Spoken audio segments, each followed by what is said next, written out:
Lepasan SPM 2024, nak tunggu orang lain sapu semua beasiswa baru nak gerak ke? Tengok video ni, apply semua beasiswa yang ada. Ada banyak beasiswa dekat Malaysia ni. Contohnya, beasiswa JPA. Ini untuk pelajar cemerlang yang nak lanjutkan pelajaran dalam dan luar negara. Kedua, beasiswa MARA. Ini khusus untuk Bumiputera dalam pelbagai bidang pengajian.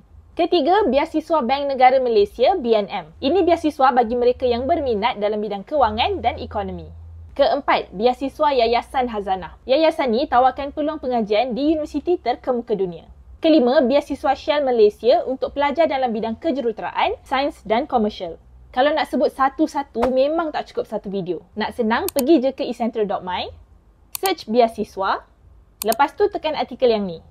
Kami dah share senarai beasiswa, pinjaman pendidikan dan bantuan zakat untuk setiap negeri. Kebanyakan beasiswa kena attend interview tau. So, buat research sikit sebelum apply. Permohonan dah buka tau sekarang. Apply cepat sebelum terlambat. Follow eCentral.my di semua media platform untuk info terkini, sahih dan terperinci setiap hari.